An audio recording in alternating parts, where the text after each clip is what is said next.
ചെറുപ്പത്തിൽ മുസ്ലിം സംസ്കാരത്തിൽ ജീവിക്കുന്നവരാക്കിയതിനു ശേഷം ഇസ്ലാം അനുസരിച്ച് കല്യാണം കഴിച്ചിരുന്നു, ഇസ്ലാം അനുസരിച്ച് മക്കളെ പോറ്റിയിരുന്നു, ഇസ്ലാമിനെ പറ്റി പഠിച്ചിരുന്നു, ഇസ്ലാം അനുസരിച്ച് കച്ചവടം ചെയ്തിരുന്നു, ഇസ്ലാം പറഞ്ഞ പോലെ പള്ളിയിൽ വന്നിരുന്നു, ഇസ്ലാം പറഞ്ഞ പോലെ ധർമ്മം കൊടുത്തിരുന്നു, ഇസ്ലാം പറഞ്ഞ പോലെ ദിക്ർ ചൊല്ലിയിരുന്നു. ഇങ്ങനെയെല്ലാം ഞങ്ങൾ മുസ്ലിമായ രൂപത്തിൽ ചെയ്തിട്ട് അവസാനം മരിക്കുന്ന സമയത്ത് ഈമാൻ നമ്മിൽ നഷ്ടപ്പെട്ടു പോവരുത്. ഇന്ന് ഏറ്റവും കൂടുതൽ കൊള്ളയടിക്കപ്പെടുന്ന ഈമാനാണ്. മരണത്തിന്റെ സമയത്ത് പിശാച് ഞങ്ങളെ ഈമാന് കൊള്ളയടിക്കാൻ വരുമ്പോ, ഈമാന് തെറ്റിക്കാൻ വരുമ്പോ, മഹാനായ മുഖറബുൽ അംലാക്ക് ജിബ്രീലിന്റെ സാന്നിധ്യം കൊണ്ട്, ജിബ്രീലിന്റെ സഹായം കൊണ്ട് ഞങ്ങൾക്ക് ഹിദായത്ത് നിലനിർത്തിത്താ.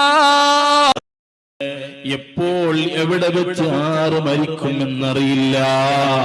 വാത് പറയുന്ന മുസ്ലിയാരിന് എവിടെ നാളെ വാത് പറയുമോ ഇല്ലേ എന്ന ഉറപ്പില്ല.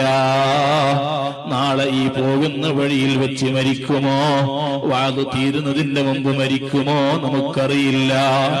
മരണത്തിന് കുഞ്ഞുങ്ങൾ പ്രശ്നമല്ല, മരണത്തിന് യുവത്വം പ്രശ്നമല്ല, മരണത്തിന് വൃദ്ധാപ്യം പ്രശ്നമല്ല, മരണത്തിന് കൗമാരപ്രായം പ്രശ്നമല്ല.